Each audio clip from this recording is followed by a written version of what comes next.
Song by the B-52s called Love Shack.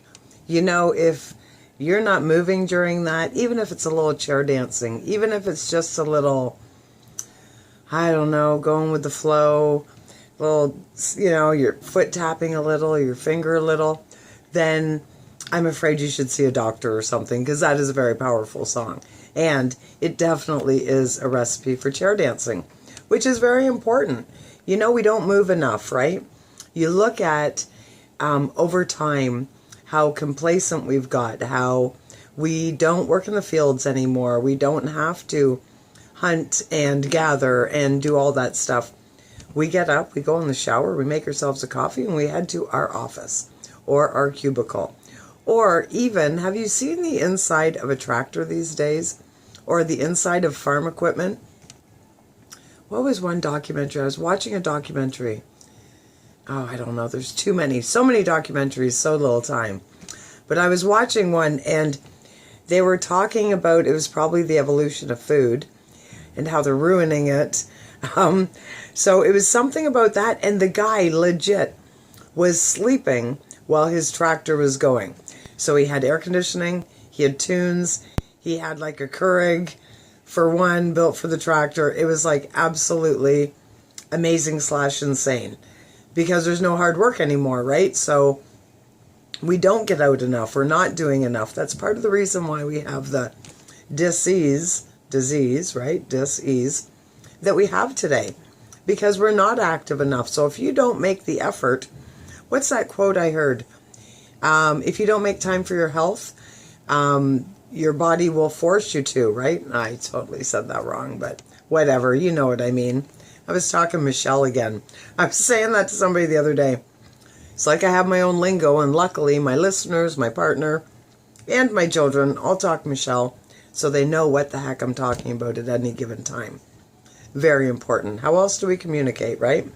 So guess what time it is? Time for the good news. My favorite time of the show. And oh my gosh, there's so much to choose from, especially when I come in on Sundays. Because when I come in on Thursdays, yeah, even on Tuesdays and Thursdays, I've looked through stuff on Sunday, so it's only a couple days of good news. But when that extra day is in there, so I've got Friday, Saturday, and then all day Sunday, there's a lot of good news that's been reported if you know where to look. It's like anything. You attract what you focus on, right? You know, when you found out you're having a child, all of a sudden it looks like everybody's having a child. You got your eye on that one car. All of a sudden everybody's driving that car I want, right? We've all gone through that. So we notice what we focus on. So is that positive or negative? Is that good news or bad news, right? And after the news and after we listen to a little bit more music, I seriously want to talk to you about this documentary I watched today. It was so good. And it is called, dun, dun, dun, dun, dun, dun. Let me look at my notes here. Programming the Nation, ? Are they programming us? Of course they're programming us.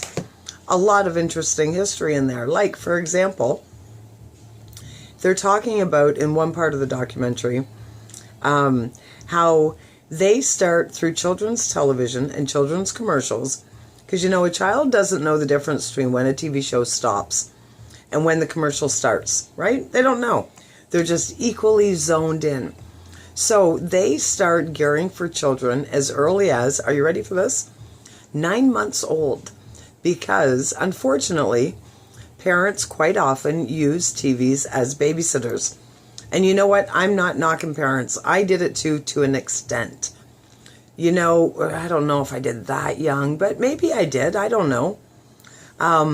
You know, so you're running down to get laundry and you're by yourself, whether you're a single parent or maybe your partner's not home because somebody's got to work and, you know, put food on the table, whatever. So you put the child in front of the TV for 7 minutes while you run downstairs, or 7 minutes while you jump in the shower, or whatever it is that you're doing. So they are absorbing all that knowledge, right?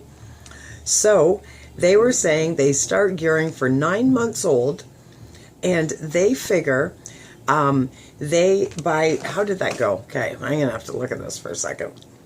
They said, this is so interesting. Start targeting kids at 9 months old, and by age 2, they've acquired brand loyalty. Wrap your head around that for a second. So 2 years old, that kid's already decided they like Coke better than Pepsi.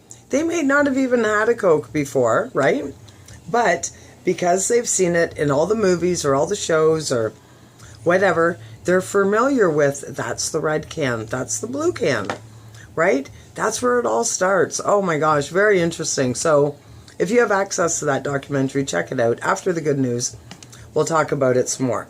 So let's get into this. This is very exciting. So as you know, our first world country is going through an opioid epidemic. It is hitting all over. My city, probably your city.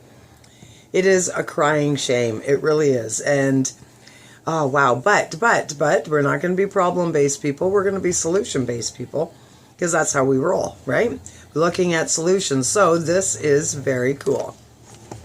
So a wearable device claiming to block the pain of opioid withdrawal has been cleared by the Food and Drug Administration under the expedited review process for medical devices. However, patent safety advocates note that the device has limited evidence for its effectiveness at this time, right? Now, you know what? I'm just going to say there's a lot of money in opioids. So, you know, when it comes to different things that help, quite often they get roadblocked, right? So they're going to have to go through due process, which that's why we have a process. So don't get deterred by that, right? This could be possibly great news. Now, honestly, I've never gone through it, so I can't relate. But I have family that have. I know lots of people. Oh, it's so sad. And you know what? Most of the people I know, probably most people I know, they got it because they got a new hip. They got it because they worked in a factory where they were doing a repetitive motion and they had to get surgery on their shoulder, or they were into sports. And then they have the surgery, then they get on the pain pills. Next thing you know, they're addicted. Next thing you know, everything's spiraling down, right? So I'm so compassionate to them. But I can't say I truly understand, but if this is going to help, this is awesome. So the NSS-2 bridge is a device that attaches to the ear and transmits small electrical pulses through 4 cranial nerves. It's marketed by Indiana-based Innovative Health Solutions and was cleared to treat chronic and acute pain in 2014. IHS can now market the device as one that reduces symptoms of opioid withdrawal, including nausea, anxiety, and aches. That's huge. Since 2014, doctors from Alaska to Florida have begun using the device off-label for people addicted to opioids. Patients are being charged between $600 and $1,500 out of pocket to have it included as part of a detox process within treatment programs. Doctors have said the device helps those patients avoid relapsing before starting a treatment regimen of monthly naltrexone, I think I said that right, shots. Given the scope of the epidemic of opioid addiction, we need to find innovative new ways to help those currently addicted live lives of sobriety with the assistance of medically assisted treatment. FDA Commissioner Scott Gottlieb said in a statement, "There are 3 approved drugs for helping treat opioid addiction. While we continue to pursue better medicines for the treatment of opioid use disorder, we also need to look to devices that can assist in this therapy." Evidence for the bridge, though, remains limited, and it has never been tested in a controlled clinical trial. In its approval, the FDA cited a study of 73 patients that showed that 88% had successfully transitioned to medication-assisted treatment after having the device attached to their ear for 5 days. We don't know how often the bridge works and what's going to happen to patients for whom it doesn't work. Jack Mitchell, former director of the FDA's Office of Scientific Investigations, previously told STAT. That's going to be tough to tell without any comparative trials, just so you know.